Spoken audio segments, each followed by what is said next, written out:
A very good morning to you. It's Friday, and it's been a long week when we start thinking that, looking forward to things earlier than they come. You need some sleep today. It's almost sleep day. Yes. And guess what? ChatGPT is making headlines again. Yeah, this is with a recent job advertisement from a Tokyo-based fintech company. So guess what? If you're applying for a job there, one of the skills required is for you to be able to use AI tools like chatbots, like ChatGPT. I remember, when I first applied for jobs, some of the requirements would be like you need to know Microsoft Word, use PowerPoint, Excel. But I guess things are changing. You now need to know these things. Indeed, and for those who have been following the news this week, there's now an upgraded version to the chatbot sensation, and it's called GPT4, released just days ago. That's right. So it's a bit of an upgrade. It's what's called multimodal. So multi, as you imagine, more than one form of input, not just text, but also images. Interesting. OpenAI hasn't yet made the image description feature available to the public, but I'm sure everyone is looking forward to its public launch.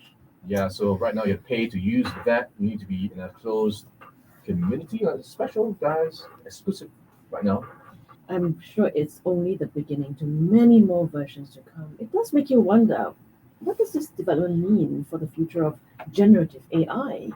Let's explore that with Associate Professor Donny Soh, Program Leader of Bachelor of Science, Applied Artificial Intelligence at the Singapore Institute of Technology. Welcome to the show, Professor. Good morning, Linley and Ryan. Thank you for having me Hey, on. Yeah. great to have you on. Now let's start with the basics. Have you tried ChatGPT, especially version 4 yet? Yes, I have. In fact, on the surface, they look very similar. Under the surface, though, there are a few differences. So, mainly two. The first is that longer context. That means that GPT-4 is able to ingest and generate longer outputs. So, the length is at least double as that as compared to the previous version. The second, as you mentioned, is the multimodal aspect, where it takes in not only text but also images and videos as input. The videos and images they are not out yet, but in the future we can literally ask ChatGPT to describe a picture in 1,000 words. Mm. Yeah, What I do you can. make of it? How would you rate it?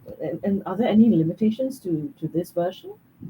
Yeah. The limitations are still very similar to that of the previous version.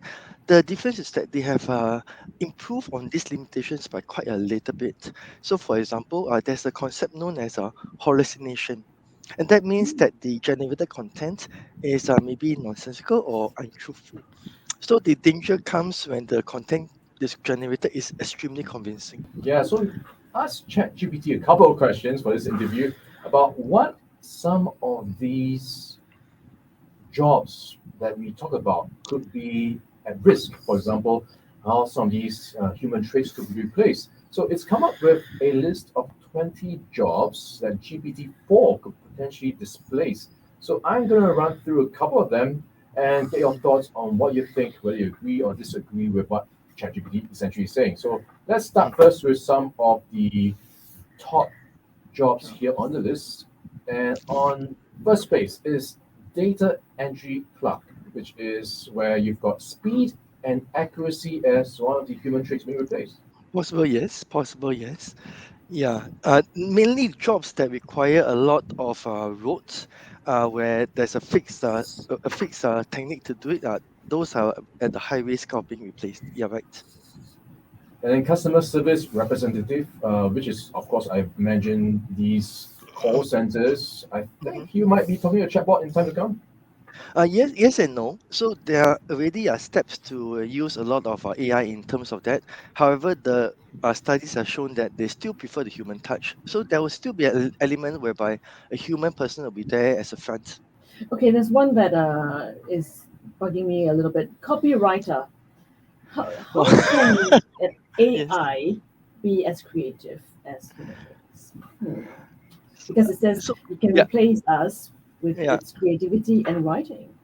yeah. So that's a really good point. Yeah. So AI being itself, it isn't as a generative model. Generative meaning that traditionally AI is used for prediction, predicting, for example, the weather, for example, whether will there be a traffic jam or not. But now in generative form, it means that using the data that was being learned, it's going to create a new version based on what you ask. So as a copywriter, I think there will be aspect whereby you use AI as a tool, but you'll still be the person to make the edits. A way to think about it is that when we use Microsoft Documents, we actually do the typing, and then the word does the spelling checks. In ChatGPT, the rules are reversed. Mm. They are the ones that do the writing, and we are the ones that do the spelling checks or the other so-called sanity checks along the way. Yeah, Donny, this really brings to mind that you have to keep upgrading your skills to figure out how to value add to what's already available out there. One of the jobs here I'm looking at is travel agent. And I know a lot of people are trying to find from ChatGPT how do I plan my holiday to Japan, and it's able to give out all these suggestions for itineraries and whatnot, and sometimes you can book your tickets. So for travel agents, what do you see as the risk here? So travel agents will be the we will talk about people that are the ones that plan your itineraries lah. So they are the ones that actually do the planning for you, and largely right now, in over the last few years, right, many of these travel agents have already been augmented with so-called your other travel blogs or other content online.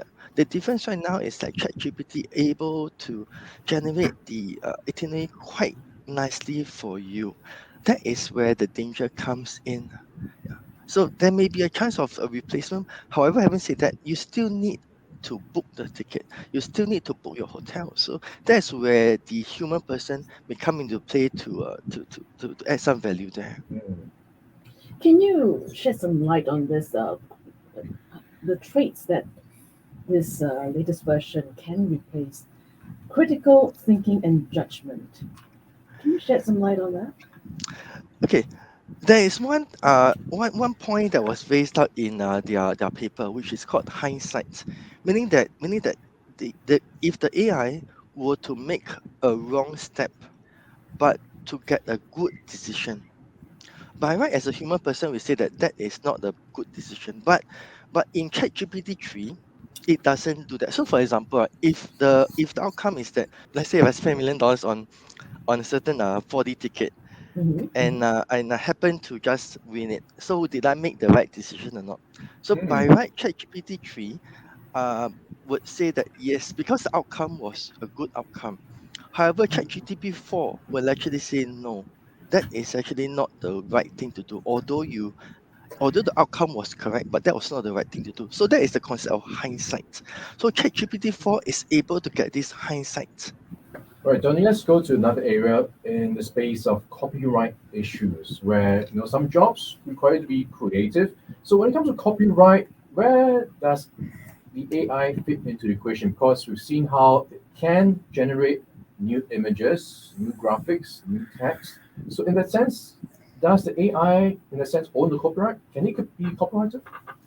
So that is an interesting point. It is still an ongoing discussion. So I think there was one article that came out a few months back where a lady tried to copyright his graphic novel. I think a US office, copyright office, did not allow her to copyright the individual images. However, the entire so-called magazine could be copyrighted as a whole. The so-called the challenge came from office whereby, although the author generated the images with AI, the inventive step that the author put into the images was not sufficient.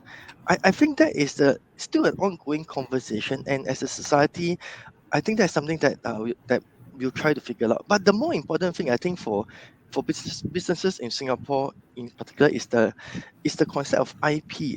Why? Because we are actually feeding in a lot of input into ChatGPT, and that is a leak that may result in leakage of information, or so-called the sensitive information. So for example, if let's say you're let's say you're a bank, and and maybe your role is to provide loans to companies lah. And then to do that, you need to write something called a credit paper. ChatGPT can easily generate out a decent credit paper for you. The Mm. concern is that you may be releasing information to ChatGPT about company information, financial health, financial spreads. So this may be a leak of sensitive company information to ChatGPT, which you would not like to be in the position of. So, we're hearing about all these GPT-4's enhanced capabilities. How do you think following versions, enhanced versions, will evolve?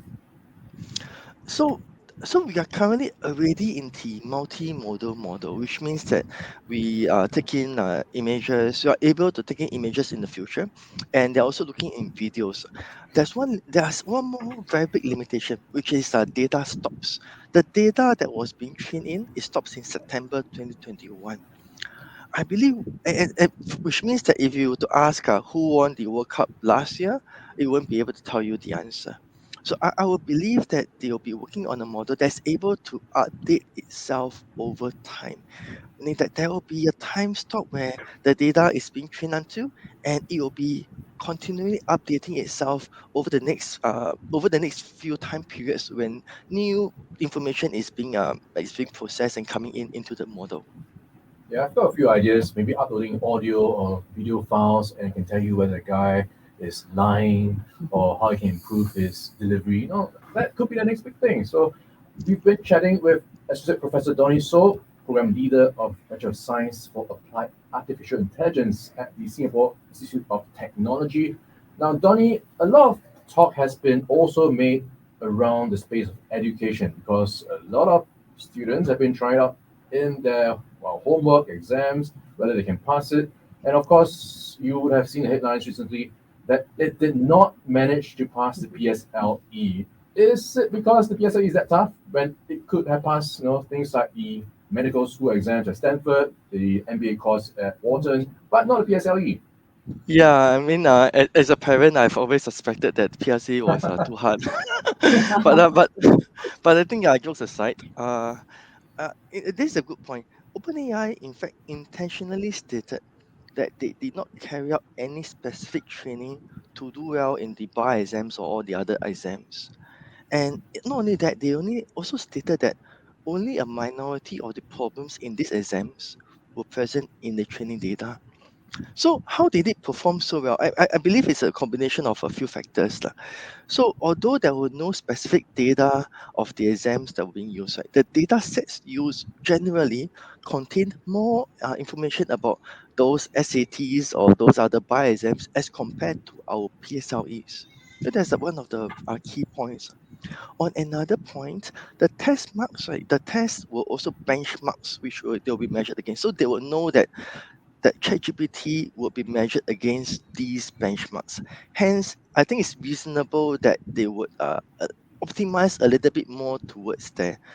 And I would also like to give an example. So let's say for me, if I were to go and take the Mandarin PSLE right now, I think I will do quite badly. However, it's not really an indication of capability, but it's more towards the exposure of training towards the tasks that it will undertake.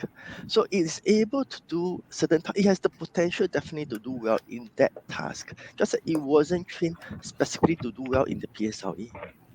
Right, recently it caused panic in the education fraternity, right, raising fears of cheating on homework.